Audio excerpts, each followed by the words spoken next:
আসসালামু আলাইকুম রহমতুল্লাহ বরকাত। আজ 5 এপ্রিল 2026 সকালবেলা ধরে বোকামি করেছি বসে থেকে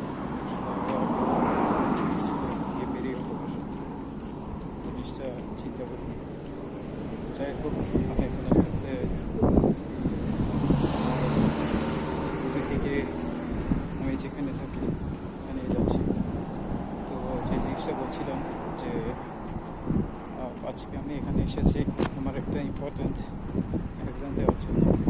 সেখানে 5টার মধ্যে আমি 2টাতে পাশ করেছি, 3টাতে পাশ করতে পারিনি।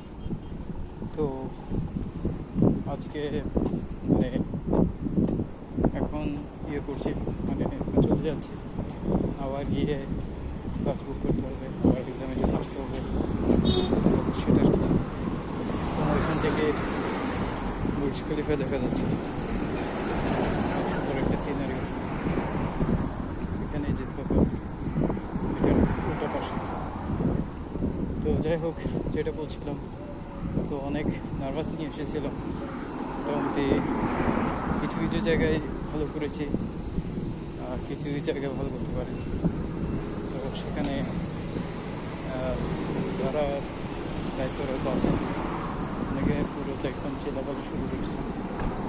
মানে এরপরও যা কিছু করতে পেরেছি, যা কিছু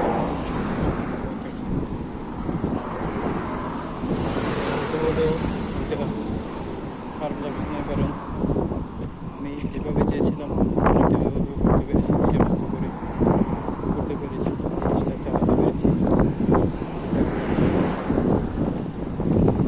আর এটা খারাপ বলে ভালো বলে বলতে কিছু চলতে পেরে বিষয়, কিন্তু আমি আমার জায়গা থেকে রাইট আছি বলে আমি মনে করি। তো সেটা কি, আর এভাবে করে যাচ্ছে দিনকাল, এভাবেই চলছে।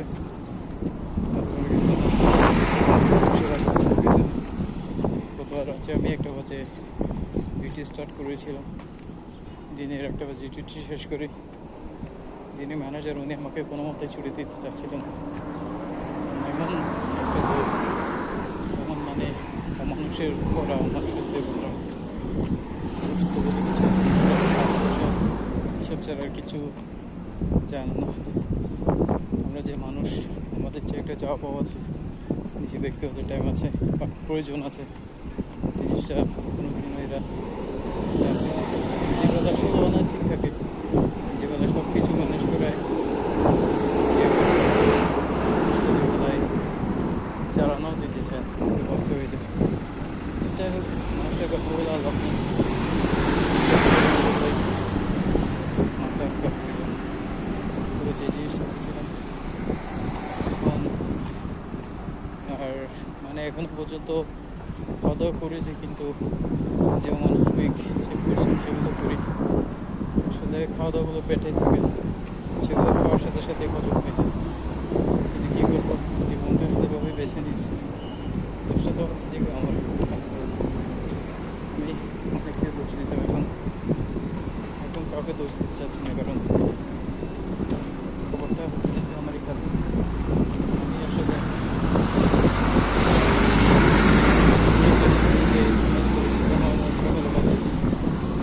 যার কারণে আজকে আমার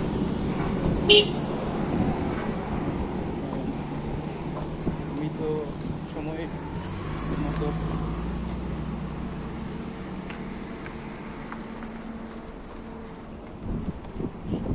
সময় অনুযায়ী সিদ্ধান্ত তো নিতে পারিনি, যার কারণে আজকে আমার এই অবস্থা। তো কাউকে দায়ী না, কাউকে দায়ী করছি।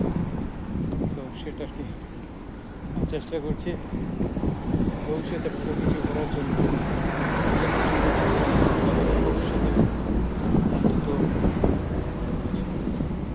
বলতে পারি মানুষকে যে আমি এই জিনিসটা করে প্রফেশনে জড়িত আছি। এমন কোনো প্রফেশন না যেটা শুনে মানুষ হাসাহাসি করে বা মানুষ আশেপাশে কথা বলে। তো সেটা আর কি। তো যখন বয়স কম ছিল তখন সিদ্ধান্ত নিতে নিজে আগ বাড়িয়ে অনেক জন্য, তখন আর একটু আরাম প্রিয় ছিল। সবসময় ঘোরা খাওয়া দাওয়া করা, মৌজ মাস্তি করা এগুলো নিয়ে পড়ে থাকতাম। কিন্তু আজকে যখন ওগুলো করার সময় শেষ হয়ে গেছে, এখন বুঝতে পারছি তবে যে কাজগুলো আরও 10 বছর আগে করার কথা ছিল সেগুলো এখন করতে আসছি। মানে কতটুকু আমি পিছিয়ে। আমার এখানে আমার ফ্রেন্ড সার্কেল যারা আছে তো দেখে দেখে বুঝতে পারছি তো সেটা কি। যাই হোক, বললাম আসলে এগুলো বলতে তো হবে না, যা হওয়ার তাই হয়ে গেছে, হয়ে গিয়েছে। এখন আর কিছু বলে লাভ নেই। তো আর বয়স সাপেক্ষে আমাকে যেভাবে চলাফেরা করতে হবে চলাফেরা করা উচিত, আমি এখন সবসময় করার চেষ্টা করছি। আমি যদি এই বয়সে এসে 10 বছরের আগের জীবনটার মতো করে চলাফেরা করি তাহলে হবে না। আমি এমনিতে বুঝে যাই, কারণ আমি একটু হাসি খুশি থাকতে পছন্দ করি, সবার সাথে মজা করতে পছন্দ করি, কারণ মজা করতে হলে তখন টেনশনটা চলে যায়। এটা সবসময় তো আর সম্ভব হয় না। তারপর চেষ্টা করি যে মাছ কম বাজার রেখে